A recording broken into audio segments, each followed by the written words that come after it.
The Ardennes offensive began before dawn on December 16, 1944, when the stillness of the Belgian woods shattered under the thunder of German artillery, and thousands of shells crashed into American lines buried beneath snow and pine.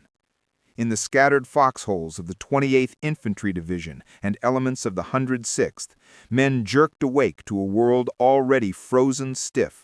Rifles coated in frost, boots rigid with ice, breath turning instantly to vapor in the dark.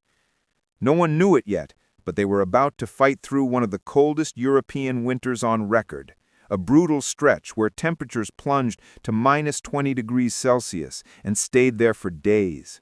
The cold crept into everything, into fingers and lungs, into rations, into the metal bones of the weapons the men depended on. For the first time in the war, the trusted M1 Garand, the 8-shot semi-automatic rifle considered the backbone of American infantry firepower, began to show signs of strain, not because the enemy had found a weakness, but because nature itself had turned against it. Private First Class Harold Meyer of the 110th Infantry dug his gloves into the frozen soil, trying to keep his rifle under his coat, pressed awkwardly between his chest and his parka. He had learned the trick the day before from a sergeant. Don't let the oil freeze. Keep the op rod warm. If your Garand gets colder than your hands, you're dead. Meyer hadn't believed him until that morning when he yanked the operating handle and felt it resist like it had been glued shut. Standard rifle lubricant, the same oil that had served them from Normandy to the Hurtgen forest, had thickened overnight into a sluggish paste. The rifle still functioned if he forced it, but the cycle was slow. Each metallic click delayed as if the weapon had grown old in the night. And he knew what that meant. A split second between shots, a misfeed, or a weak strike on a frozen primer could kill him before he even understood what went wrong. Across the front, officers shouted for their men to dry clean your rifles. No oil, no nothing.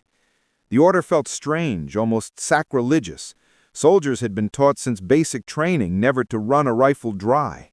But tests done earlier that year at Aberdeen Proving Ground had warned that in extreme cold, standard lubricants could freeze solid. The Ordnance Corps had developed lubricating oil Arctic, LOA, for such conditions, but only limited quantities existed in forward depots, and many frontline units entered the Ardennes with none. So men adapted the only way they could. They stripped their rifles with numb fingers. They scraped oil from the bolt, the op rod track, the follower arms, the piston, anything that moved. Some rinsed parts with gasoline, watching steam rise from the warm metal while their hands shook uncontrollably. Others simply held the rifles inside their coats as they marched, letting their own body heat become the only functioning lubricant. Sergeant Bill Garvey of the 28th described the routine later. You slept with your rifle like it was your wife. You woke up checking the op rod the way a man checks his own heartbeat. Meanwhile, the German attack grew fiercer. Panther tanks cut through the icy forests. SS Panzer Grenadiers swarmed the roads, and American units fell back under the crushing weight of the offensive. In the chaos, Garands had to work whether they were ready or not. On the morning of December 18th, near Hosingen, a platoon of the 110th Infantry fought a delaying action against advancing German armor. Snow sprayed around them as machine gun fire hammered the tree line. When Private Meyer fired his first clip, the rifle cycled slowly, almost reluctantly, but it fired. 8 sharp cracks cutting through the cold. When he reloaded, he slammed the bolt forward and prayed it wouldn't freeze between shots. It didn't. The rifle did what it always did when men needed it most. It kept firing. Yet the cold only deepened. Nighttime temperatures dropped below -22 degrees Celsius, and snowdrifts froze solid as concrete. The Garand steel was so cold it burned bare skin. Men learned the hard way not to touch the barrel with uncovered fingers. More than one soldier left a layer of skin on a metal sling clip or trigger guard.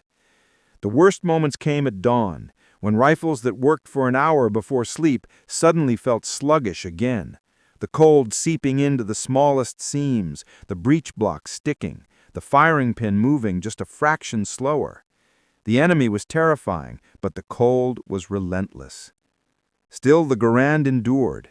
Even dry, even frozen, even slowed by the coldest winter of the war, the Garand continued to deliver firepower far beyond what any bolt-action rifle could manage. German soldiers advancing through the woods were shocked to encounter American infantry who could lay down rapid, sustained fire despite the cold, a deadly wall of 8-shot clips cracking through the frozen trees. One German officer captured at St. Vith later remarked, "Your rifles sounded like machine guns in the forest." For the U.S. soldiers freezing in their foxholes, those words were proof of something they already knew. The Garand wasn't perfect in minus 20 degrees Celsius weather, but it was still the reason many of them were alive. As December pushed towards Christmas, the Battle of the Bulge grew into a cauldron of steel and snow, and the Garand, frozen, dry, stubborn, remained in the hands of every American holding the line. And soon, in the surrounded town of Bastogne, it would face its greatest trial yet. The deeper the German advance pushed into the Ardennes, the deeper the cold cut into the rifles that American infantry depended on. By December 21st, the temperature around Bastogne plunged to minus 23 degrees Celsius, according to the weather logs of the 101st Airborne Division, and the battlefield transformed into a white, brittle world where even breath froze on the inside of helmets.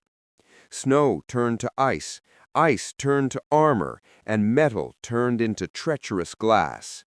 The M1 Garand, normally unstoppable from Tunisia to Normandy, began to reveal the first true limits of human engineering in the face of a winter that wanted to kill everything it touched. Private First Class Tom "Red" Callahan of Easy Company, 506th PIR, wiped frost from his eyelashes as he crouched behind a fallen pine. His Garand lay across his knees, the stock coated in a crystalline layer of frozen moisture. He remembered the briefing in Mormelon just days earlier. "Gentlemen, the rifle will keep fighting if you keep it dry. Oil is the enemy in this weather." But nobody had expected this. Snow so fine and sharp it worked its way into every seam of the rifle, melting for seconds before freezing again into tiny wedges that slowed the action. Callahan pulled the operating rod handle. It moved, but stiffly, grudgingly. He could feel the cold in the metal like something alive. The soldiers of the 101st were not alone in these struggles. Across the Ardennes, at St. Vith, Clairvaux, La Roche, Neuville, infantry squads battled both the Wehrmacht and the weather. Reports poured into battalion headquarters, sluggish cycling, delayed return of the bolt, frozen trigger assemblies. Yet almost every malfunction traced back to the same cause.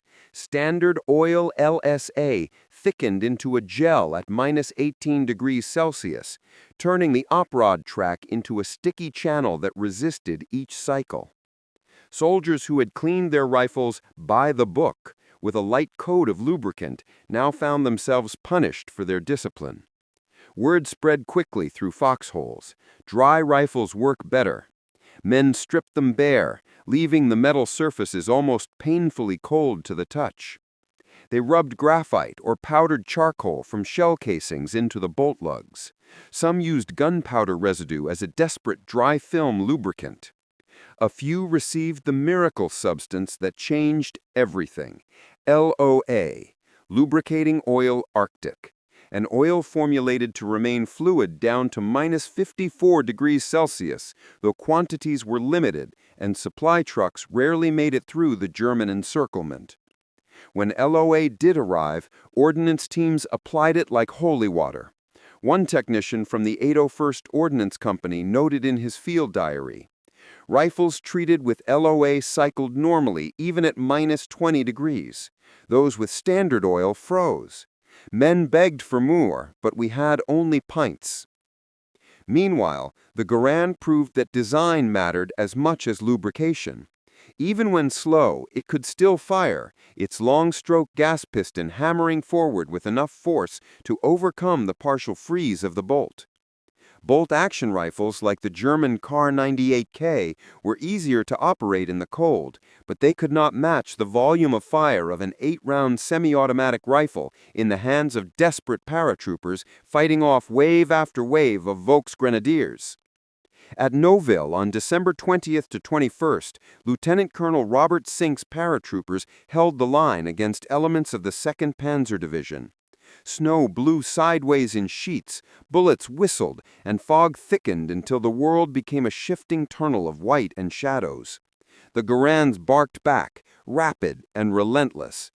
One 502nd trooper later recalled, "My rifle was half frozen, but it still fired faster than any German rifle in that forest. I could feel the action slow down, but it never quit." In Bastogne, surrounded on all sides, the rifle became part lifeline, part burden. Men slept with them, not out of regulation, but out of survival. The steel was so cold it burned through gloves, so they held the rifles under their coats, letting the warmth of their chests thaw the op rod and bolt.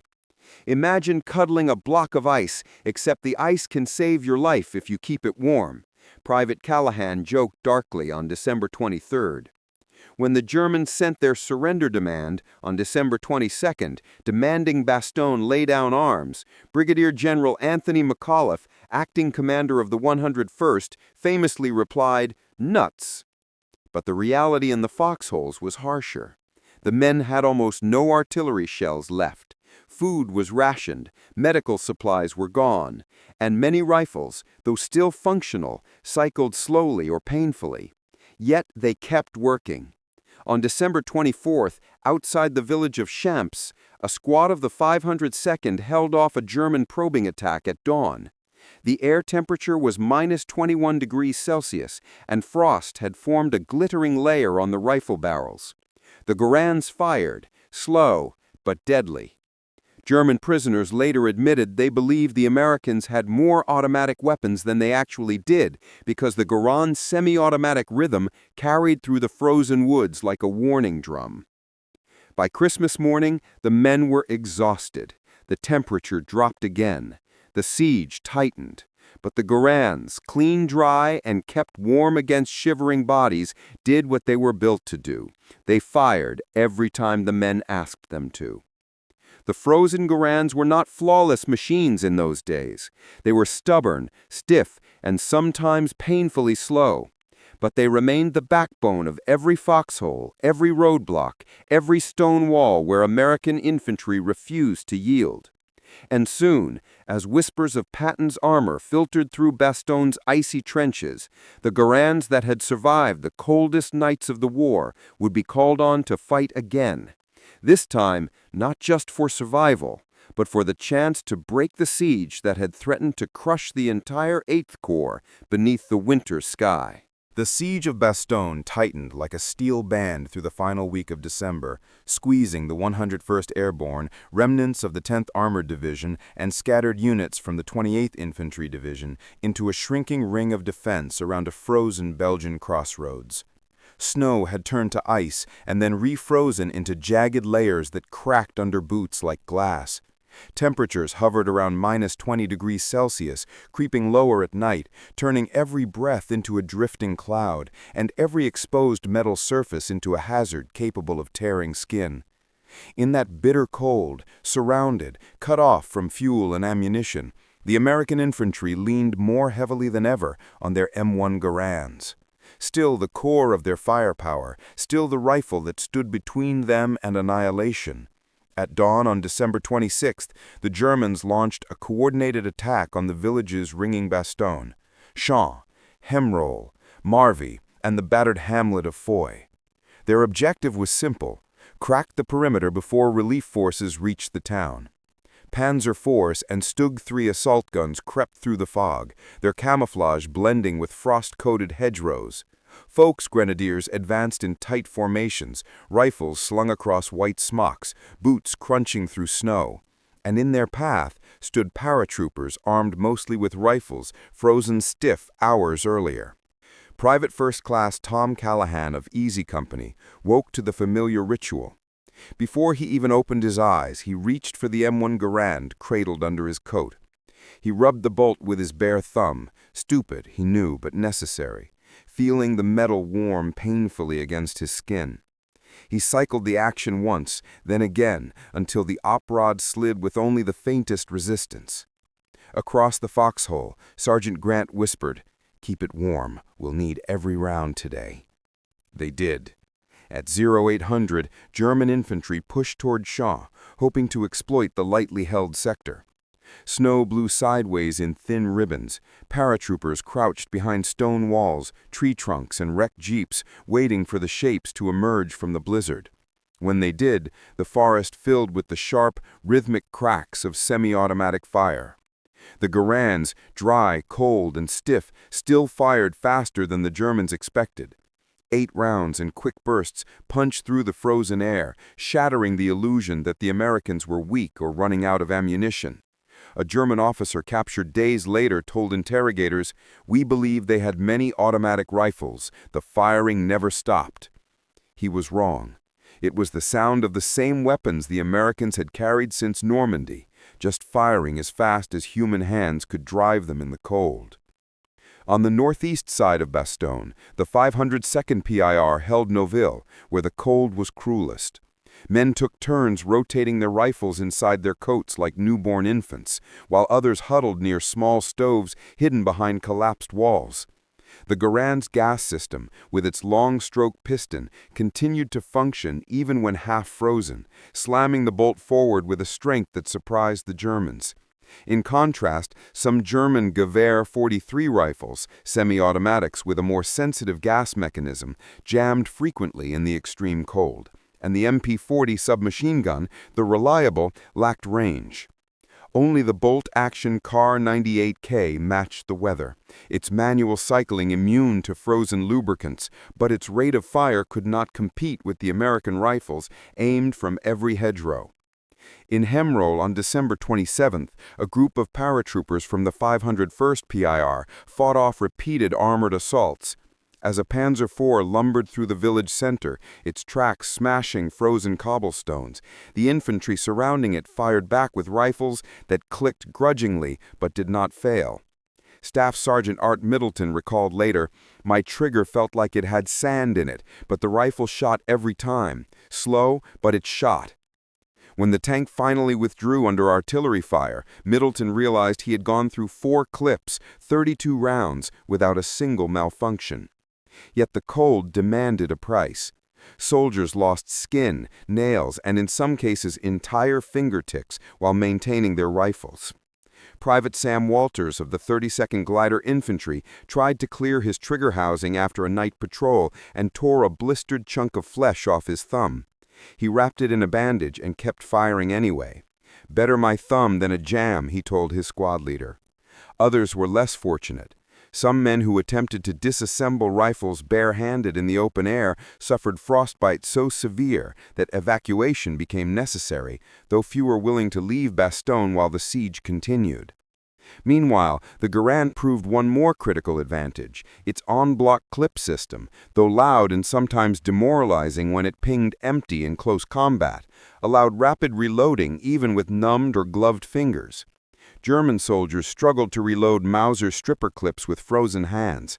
American paratroopers could slam a fresh clip into the Garand and be firing again in seconds. In the cold calculus of Bastogne's firefights, those seconds often meant the difference between pushing the enemy back or being overrun. On December 28th, the sky cleared just long enough for a resupply drop. Ammunition, rations, bandages, and crucially, small tins of LOA Arctic lubricant fluttered down in parachute bundles. Ordnance teams worked through the night, moving from foxhole to foxhole, teaching soldiers how to apply tiny drops, never more than the width of a nail funnel, to the op rod, bolt lugs, and gas cylinder. Slowly, rifles that had resisted the cold began to cycle more smoothly.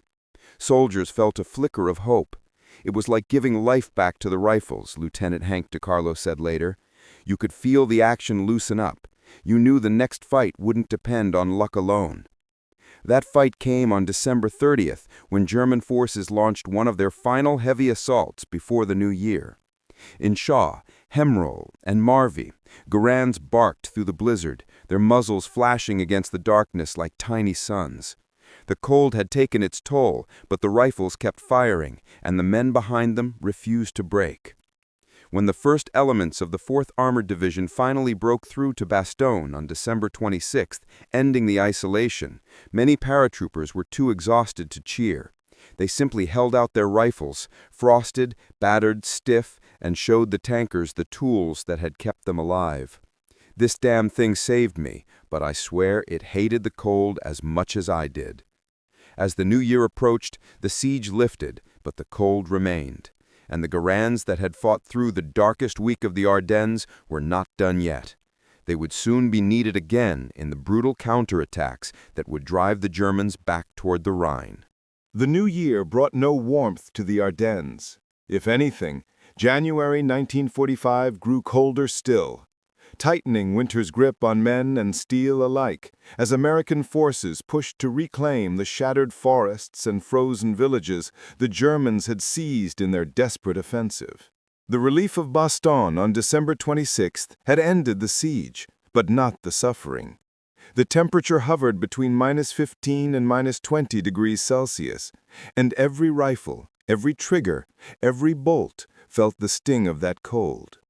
For the infantry advancing through snowdrifts up to their thighs, the M1 Garand remained both lifeline and burden, a stubborn, frost-bitten companion that had to be coaxed into life each morning before it could protect the man who carried it. On January 2, soldiers of the 101st Airborne and 4th Armored Division pushed north toward Foy and Neuville, trudging past wrecked half-tracks and the burned remains of German vehicles, half buried in snowbanks.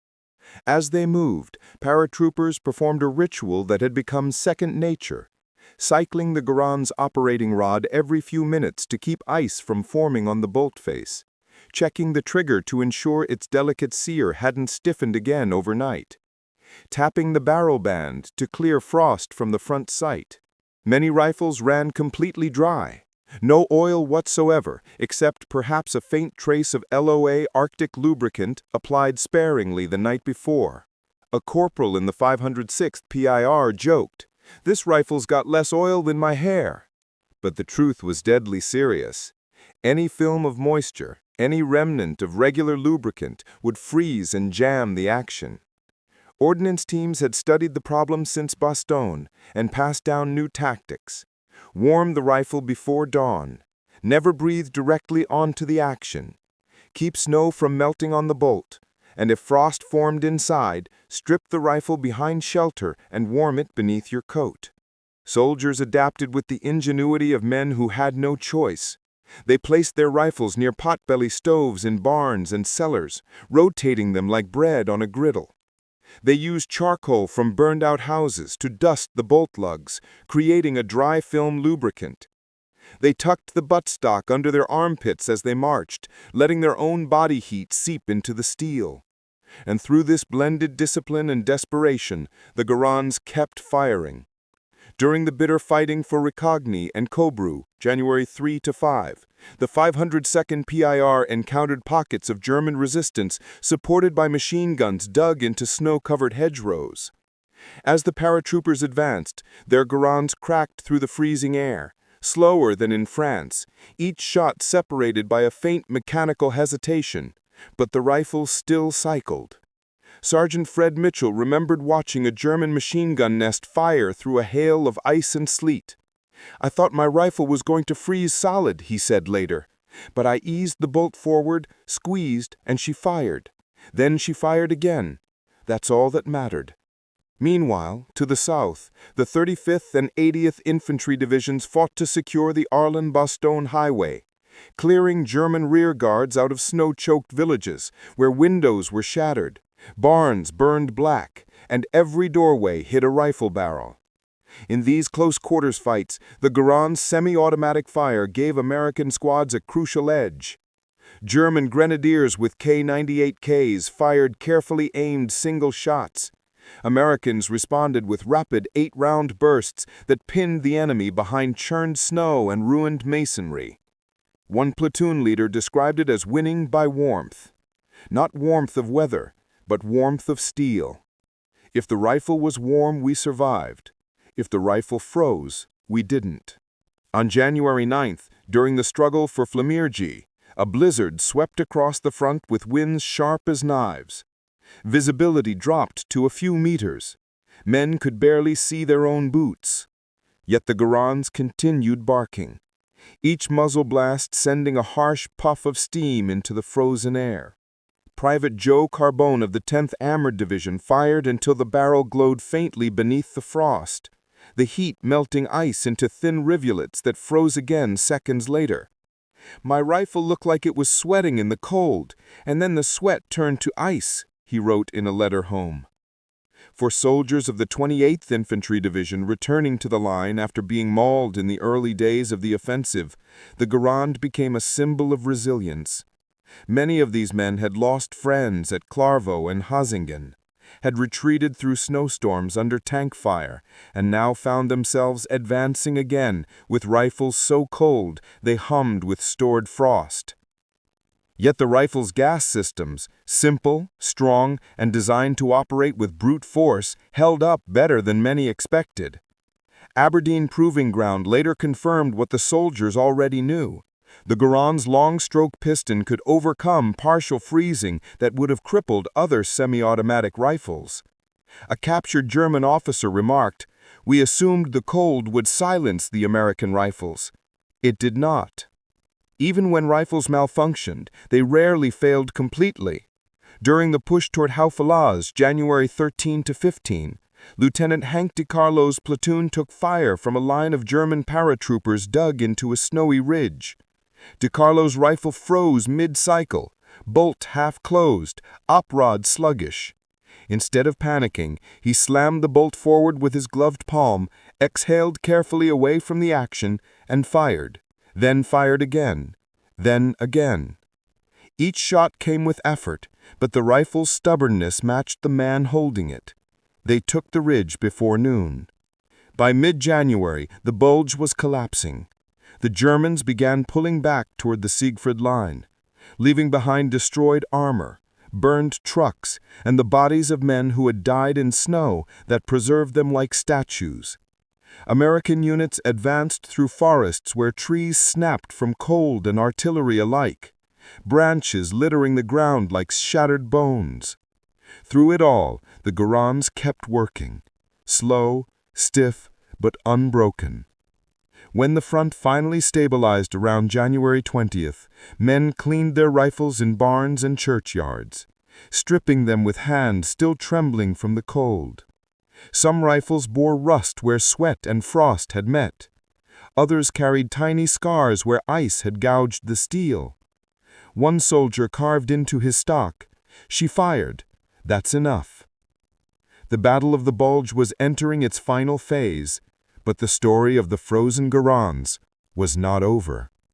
Ahead lay reflection, reckoning, and the enduring legacy of a rifle that had fought winter itself and won. When the last German counterattack sputtered out in late January 1945, and the Bulge finally collapsed into a shattered line of retreat toward the Siegfried defenses, the forests of the Ardennes fell eerily quiet. Snow still covered the ground in sheets of hard white armor. Trees stood blackened from artillery strikes, their trunks split open like wounded giants. Scattered across this frozen graveyard were foxholes filled with the spent casings of a month-long struggle and the rifles that had endured it. M1 Garands, frost-scarred, battered, and begrimed with soot from countless fires that had briefly warmed them. They were no longer the polished, oiled instruments issued months earlier. They had become survival tools, battered companions that had outlasted -20°C nights, relentless German assaults, and the exhaustion of the men who carried them. After the encirclement of Bastogne was broken on December 26th, the 101st Airborne held the town another 4 weeks, fighting in cold so intense that breath crystallized in the air and the edges of wool coats turned white with frost. The siege had ended, but the winter had not. Men emerging from their dugouts looked older than their years. faces gaunt from cold, eyes hollow from sleepless nights listening for tank engines in the snow. Yet slung across their shoulders, as dependable as the helmets on their heads, hung Garands that had kept them alive through the deadliest winter of the war. On January 25, 1945, when the U.S. First Army officially declared the Ardennes offensive ended, an ordnance inspection team moved through the positions of the 101st near the villages of Récagne and Foy. Their notes, later preserved in after-action reports, described rifles with frozen grease thickened into amber-colored crusts inside the trigger housing, gas cylinders stained with soot and frost, operating rods worn shiny from being repeatedly cycled by hand in sub-zero temperatures, and bolts that bore the faint scoring of ice crystals that had formed and shattered through weeks of exposure. Yet most rifles had continued to function, a testament not to perfect engineering, but to the sheer will of the soldiers who refused to let them fail. In the barns and cellars where men now cleaned their weapons for the first time in weeks, the stories emerged. Private Tom Callahan remembered firing his Garand during the fight for Champs on December 26th, feeling the action cycle slowly, but still drive a fresh round into the chamber. "He talked to me," he said later, "just not as fast as before." Sergeant Grant of Easy Company described using the warmth of his own chest to thaw the bolt during the pre-dawn patrol. A glider infantryman from the 327th confessed that he slept with his rifle so close that its cold metal pressed against his cheek. "It was like hugging a frozen shovel," he wrote, "but I woke up alive." In every story, the rifle was not an inert tool. It was a partner in survival. Meanwhile, high-level ordnance officers compiled lessons from the battle. Aberdeen Proving Ground had already demonstrated the problem months earlier. Standard lubricants froze around -18 degrees C, turning to wax and choking the rifle's moving parts. But the Bulge had proved something more important. Even without lubrication, even dry as bone, the M1 Garand could withstand cold that would have crippled more delicate mechanisms. Its long-stroke gas piston slammed forward with enough force to hammer through thin layers of ice, and its sturdy action had enough inherent mass to keep operating in temperatures utterly hostile to machinery. In contrast, the German G43 semi-automatic rifle struggled in the cold, its short-stroke gas system freezing more easily. The Kar 98K bolt action, though reliable, could never deliver the volume of fire the Americans mustered. In the frozen firefights of the Ardennes, firepower mattered, and the Garand delivered. As the war moved east toward the Rhine in February and March 1945, the Ardennes cold slowly loosened its grip. Spring thaw revealed bodies, American, German, and civilian, once preserved in ice. Soldiers who had endured that winter carried the memory of the cold with them, etched deeper than any wound. And they carried the memory of their rifles, too. The weight of the walnut stock in their frozen hands, the metallic groan of the bolt when the temperature fell below -20 degrees C, and the relief when the rifle still fired after spending hours buried in snow. In many memoirs published after the war, veterans spoke less about tanks and artillery than they did about the simple act of keeping their rifles alive. Historian Charles MacDonald, who fought in the Bulge, later wrote, "We trusted the Garand because it trusted us." That sentiment echoed through the decades. Stephen Ambrose recorded numerous interviews with 101st Airborne survivors who said, in one form or another, the rifle was cold, but it didn't quit. Neither did we. SLA Marshall's combat interviews included repeated praise.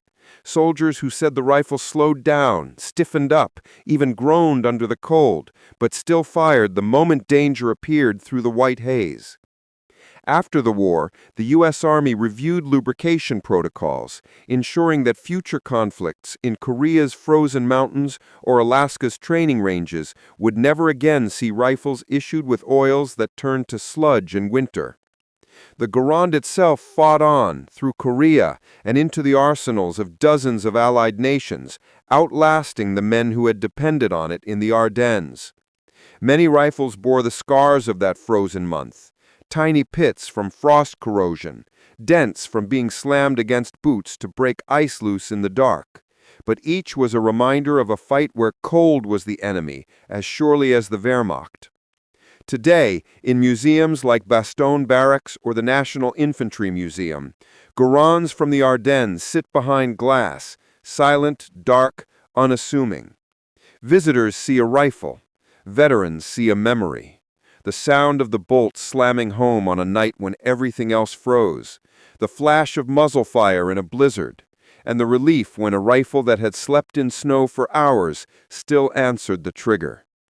The Garand did not win the Battle of the Bulge alone, but in the frozen foxholes of Bastogne, in the snow-choked forests of Foy and Noville, in the icy ridges north of Houffalize, it proved something essential. Even when the cold stole feeling from fingers, breath from lungs, and hope from hearts, the rifle still fired. And because it did, so did the men. They endured together, man and weapon, against the coldest winter of the war.